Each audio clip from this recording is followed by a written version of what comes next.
bahas juga untuk news hari ini. Ya sebenarnya kalau untuk lengkapnya kita sudah bahas newsnya itu di video gold itu sendiri ya. Jadi kita hanya bahas sekilas saja untuk newsnya ya, sebagai reminder ya untuk kalian semua hari ini mengenai pair fallacy ini gitu. Oke, pertama kita lihat dulu di sini ada dari euro, karena kita bahas euro ya, ada deposit facility rate ya, ini sama dari 4%, tidak ada perubahan ya. Kemudian ada Euro Central Bank interest rate decision untuk euro atau sesi London, ini akan sangat berpengaruh ya. Jadi kalau kita lihat dari 4,5 tetap ada di 4,5 juga gitu. Kemudian ada Euro Central Bank press conference ya. Ini kalau untuk jamnya mulai dari jam 9.15 atau 7.15 malam waktu Indonesia Barat WIB. Kemudian ada juga dari jam 19.45 gitu. Jadi 7.45 hampir mendekati jam 8 gitu ya. Kemudian kalau kita lihat lagi di sini ada dari USD ya. USD itu dari jam 19.30 ya. Ini ada core durable goods order. Kemudian ada GDP ya. Jadi semua pair major ini akan terkena dampaknya. Ya, volatilitasnya akan cukup tinggi GDP ya. Kemudian ada USD jobless claim ya, ini hari Kamis ya. Ini news mingguan. Kemudian ada dari USD jam 9 malam yaitu pending home sales teman-teman, jam 9 malam. Jadi cukup banyak hari ini untuk newsnya ya. Jadi harus tetap berhati-hati untuk kita yang trade di hari Kamis ini. Tapi nggak nutup kemungkinan besar sebenarnya setiap hari kita juga harus tetap hati-hati sih teman-teman gitu. Oke, kemudian kita lanjut lagi ya, kita akan lihat secara technically itu bagaimana. Tapi sebelum kita lanjut secara technically, kita mau lihat dulu dari currency strength meter. Oke, ini currency strength meter ini mungkin saya belum buat video JTSC ya gitu ya. Oke, nanti saya coba update untuk JTSC. Ada banyak juga sebenarnya topik JTSC yang sempat terpending dari bulan kemarin. Mohon maaf banget teman-teman, karena kesibukan saya di beberapa kegiatan lain ya, seperti ngajar dan sebagainya. Nah, untuk bulan ini akan saya fokuskan ya, terutama di bulan November nanti akan saya fokuskan untuk mengembangin topik JTSC lagi gitu. Jadi stay tune aja di Juna Trading ID. Kalau kalian belum subscribe, silahkan kalian subscribe. Dan juga jangan lupa nyalakan lonceng notifikasi supaya kalian tidak ketinggalan update dari saya mengenai video analisa harian dan juga JTSC nantinya gitu. Oke, di sini kita lihat dulu untuk Euro USD ya. Untuk Euro USD berarti 2 pair nih dari USD. Kemudian sini ada Euro juga ya. Kalau kita lihat di sini antara Euro sama USD ini ya masih oke lah, masih bisa dikatakan imbang-imbang tenaganya. Kemudian untuk GBP sama USD juga imbang-imbang juga untuk areanya ya, kalau kita lihat di sini.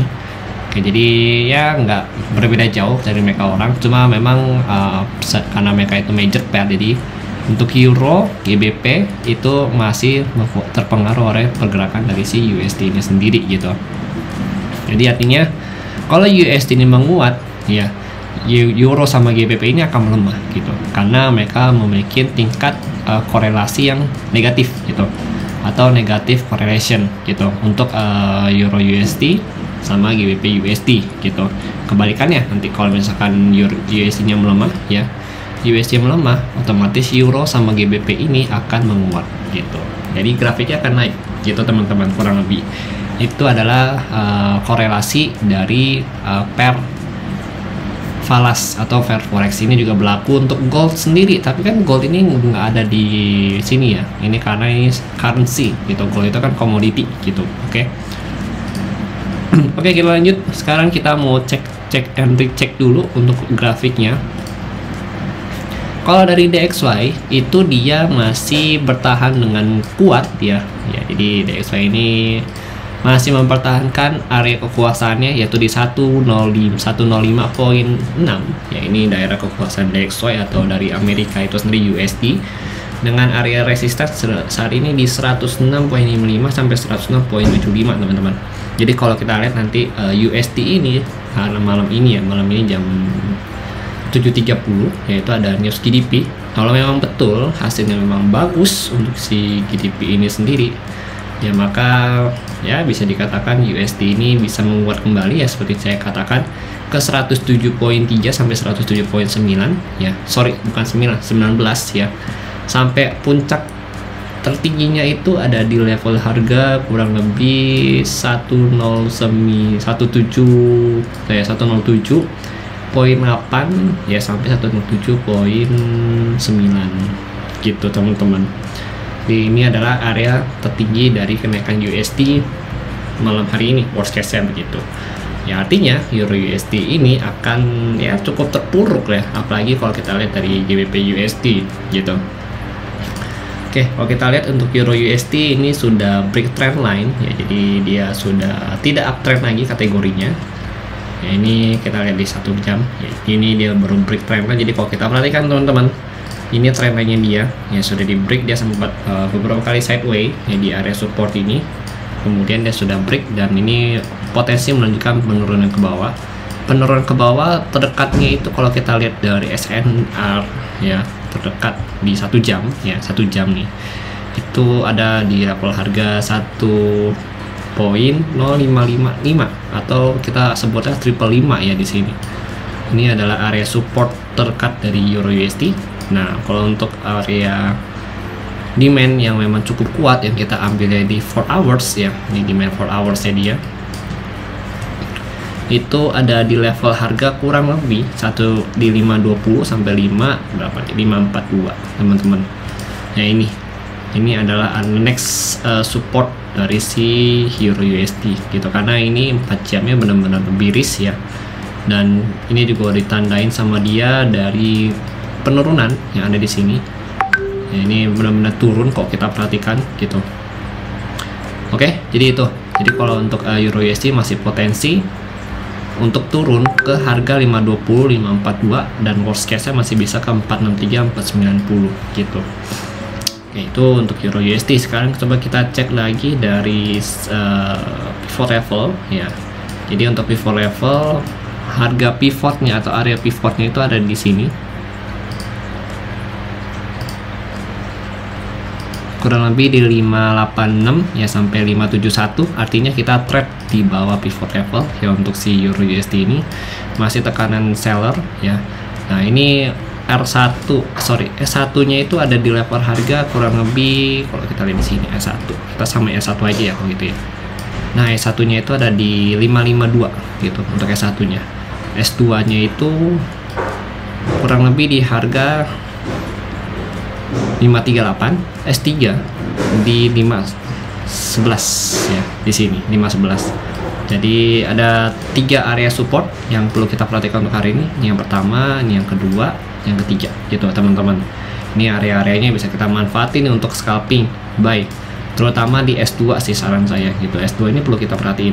Ini ada potensi dia pullback dan ini bisa scalping buy ya kurang lebih di 520 sampai 542 gitu ya, tapi kita cukup ambil dikit aja lah, kita ambil range area sini aja gitu. Nanti stop lossnya di bawah sini, paling stop lossnya di bawah 530-an gitu itu kalau mau ngebuy gitu teman-teman. Oke, nah kemudian kalau untuk selling point ya saat ini ya tunggu dia retest lagi ya. Ini area ini nih pivot level yang bisa jadi area selling point kita sebenarnya kalau mau gitu, tapi nggak tahu kalian gimana gitu ya. Kalau pivot level ini jadi area resisten ya saat ini gitu, bisa di break ya, tetap ada resikonya, mau kita buy atau sell tetap ada resikonya gitu. Oke, apalagi nanti ada GDP US ya, itu pasti harganya spike kemana-mana. Ini juga dia baru break dari current low nya dia ya kan. Nah ini current low dia udah break, artinya dia udah masuk ke dalam masa transisi trend lagi, yaitu dari uptrend ke downtrend gitu. Oke, nanti begitu dia ada retest ke area pivot, kemudian dilanjut turun, nah ini dia akan membentuk area boss baru di sini. Nah, tapi let's see lah nanti gimana, soalnya ini mau ada GDP ya, sama Euro juga hari ini menentukan suku bunga, jadi harus hati-hati untuk Euro hari ini. Let's see lah dia akan ngikutin technically atau tidak gitu. Tapi biasa kalau untuk suku bunga atau news besar begitu sih jarang bisa ngikutin technically ya gitu, paling langsung ngikutin sentimen pasar ya gitu. Oke, kita lanjut lagi untuk GBP USD. Nah untuk GBP USD sendiri itu dia lagi berada di level harga support juga ya untuk GU ini.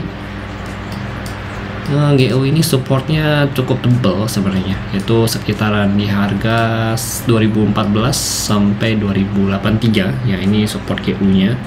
Saya ini area support cukup tebal, tapi kalau kita lihat memang secara tren ya, karena dia sudah break dari current low yang ada di sini, ini agak bahaya. Artinya dia ada potensi untuk turun lagi ya, untuk retest ke 2014 kembali, atau begitu dia bisa break dari sini, dia bisa retest kembali kurang lebih ke harga ini 2020 ya, 2044 gitu. Ini worst case nya untuk GBP USD gitu teman-teman. Ya, nanti juga maksudnya kayak gini loh, karena memang market ini masih pro ke USD ya, jadi kalau USD masih inflasi masih tinggi, terus masih akan ada kenaikan suku bunga ya kan, itu artinya market ini sendiri itu masih mendukung atau masih pro ke USD, atau USD itu masih menguat ya, berarti dari segi keuntungan atau gain itu masih lebih ke USD. Jadi sampai si inflasi ini melemah, baru USD ini mulai melemah juga. Kenapa? Karena dia sudah tidak menaikkan suku bunga gitu, sehingga return yang didapat itu akan berbeda pada ketika dia masih menaikkan suku bunganya gitu teman-teman. Jadi kalau inflasi masih tinggi, masih sangat pro ke USD gitu. Jadi jangan pikir oh inflasi tinggi USD turun ya. Kalau USD turun memang harusnya dia turun gitu, karena secara ekonomi dia melemah gitu. Tapi kalau misalkan kita mau bahas mengenai gainnya dia dengan cara dia menaikkan suku bunga, dia masih pro gitu, dia masih menang gitu teman-teman.